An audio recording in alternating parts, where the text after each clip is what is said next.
Well, greetings and welcome back. I was a little out of sorts in the last week or so I had to take a break. What is better, being a generalist or a specialist? It's certainly not easy to answer since there are both positives and negatives for each, and there are differing degrees of both.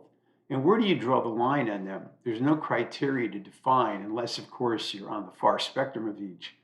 So, in general, I'll try to be more specific. Generalists fare better than specialists with their wider range of specialties, and you could say that they're specialists also, since they would be mostly proficient in various arenas, and of course, this varies. Specialists can also transfer their expertise to other fields or disciplines, and essentially, you could say that generalists are jack of all trades and masters of none. But on the flip side, generalists possess a less advanced skill level with a wider skill set. Generalists are open to challenges so they can adapt to the changing market, and they tend to possess critical thinking and collaborative skills. And there is a category known as generalizing specialists, and much of humanity's breakthroughs come from multifaceted individuals.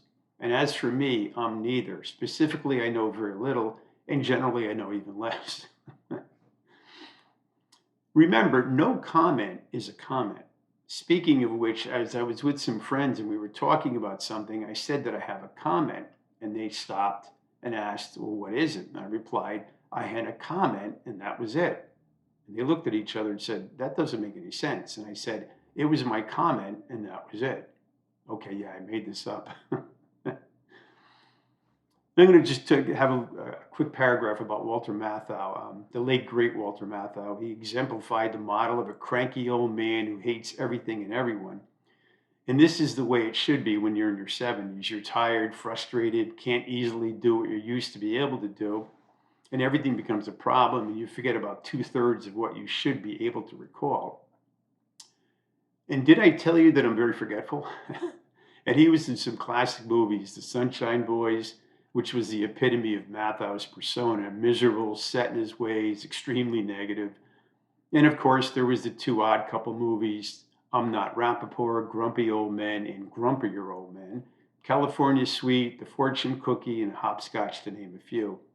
And he and Jack Lemmon were a perfect match together, and I do miss the both of them. And since I had long hair and decided to get it trimmed, but still have a beard, I was going to fly my freak flag. So now I can't dial it back to the 60s and 70s and protest everything on our planet, and maybe just the whole planet at once. Everything I see seems to be extremely messy now and too complicated out there. Ah, forget it. It's too much work. I'm too old. That didn't last too long. I went from an ambitious proposal to some breezy, casual scheme that goes nowhere. The story of my life. And lastly, more samplings from George Carlin. I will stop after this one because I think I've done enough on him, as he had an opinion and outlook on everything. And he started off by saying, "I think it would be fun to go on Jeopardy and never buzz in. Just stand there for half an hour, never talk, and just go home." Things that I like. A guy who doesn't know what he's doing and won't admit it. Sounds like me. Or how about when a big hole opens up in the ground? I know I didn't want to move to the Midwest. I could never live in a place where the outstanding geographic feature is the horizon. The Midwest seems like a nice place to catch up on your sleep. And of course, living in the South was never an option.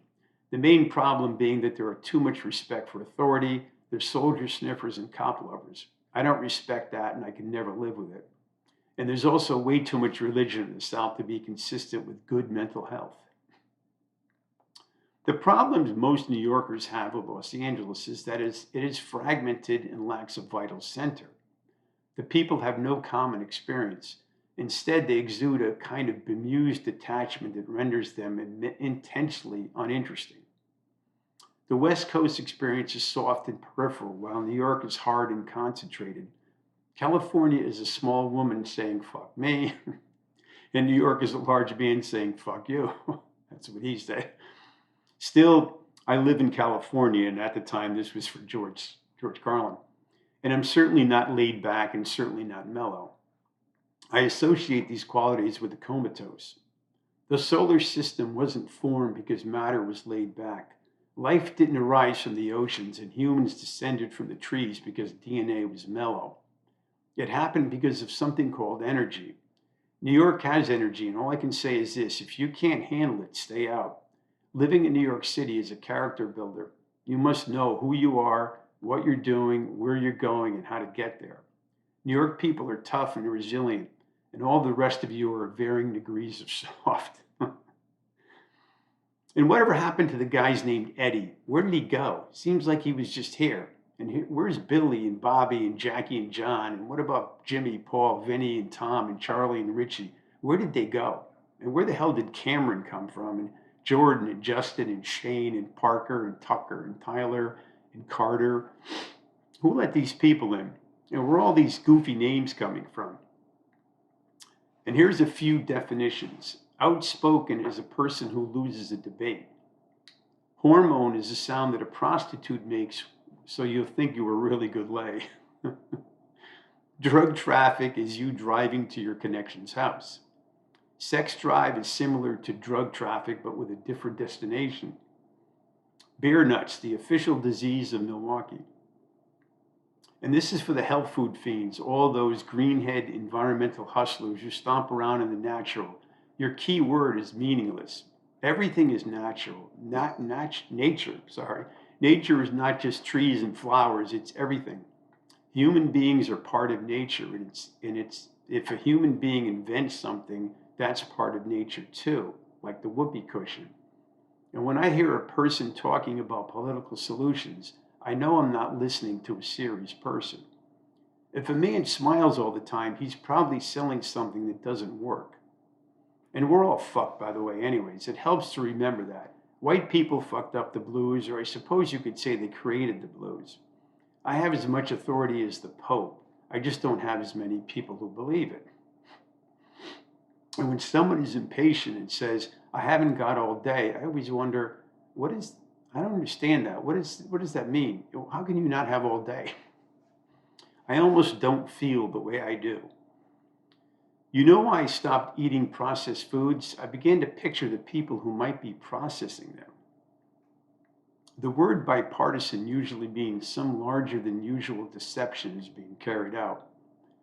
And regarding the fitness phrase, America has lost its soul. Now it's trying to save its body. It's better if an entire family gets Alzheimer's. That way they can sit around all day and wonder who they are. Why is there such a controversy about drug testing? I know plenty of guys who'd be willing to test any drug that they can come up with. I am repelled by wholesomeness. Is it illegal to charge admission to a free-for-all?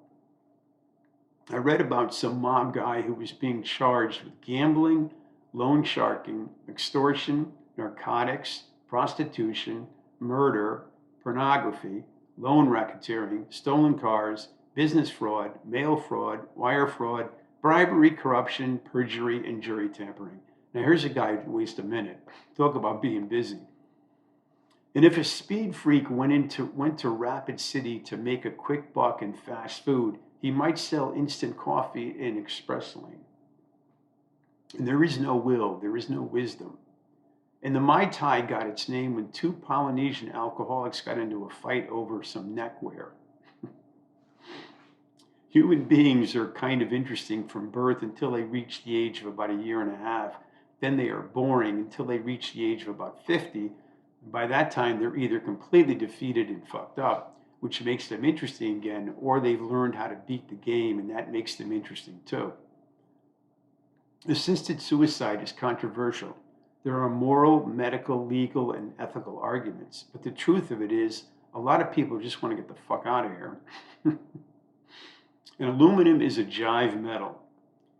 Since childhood is a time when kids prepare to be grown-ups, I think it makes a lot of sense to completely traumatize your children. Get them ready for the real world. I don't believe there's any problem in this country, no matter how tough it is, that Americans, when they roll up their sleeves, can't completely ignore. And property is theft. Nobody owns anything. When you die, it stays here. I read about some of the billionaires. This one had 15 billion, another one had 20 billion. They're both dead now, and they're gone, and their money is here. It wasn't their money to begin with. There are only two places in the world, over here and over there. Traditional American values, genocide, aggression, conformity, emotional repression, hypocrisy, and the worship of comfort and consumer goods. I like it when a flower, a little tuft of grass, grows through a crack in the concrete. It's so fucking heroic. And something is dreadfully wrong in this country. In a Gallup poll of about 1,100 Americans, 78% said they believed that there was a place where people who had led good lives were eternally rewarded, and 60% believed there was a place where those who led bad lives and died without repentance were eternally damned. And I find this profoundly disturbing. And what's all this stuff about motivation? If you need motivation, you probably need more than motivation. You probably need chemical intervention or brain surgery. Actually, if you ask me, this country could do with a little less motivation. The people who are causing all the trouble seem highly motivated to me. Serial killers, stock swindlers, drug dealers, Christian Republicans. I'm not sure motivation is always a good thing. You show me a lazy prick who's lying in bed all day watching TV, only occasionally getting up to piss, and I'll show you a guy who's not causing any trouble.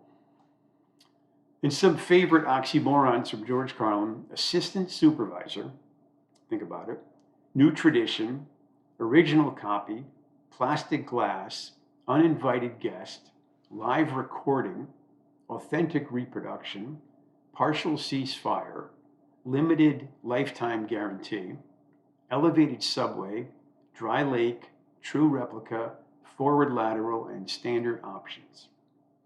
And lastly, I saw a post last week on a statement from Bertrand Russell on how fascism starts, and he replied, "First they fascinate the fools, then they muzzle the intelligent," and I am out.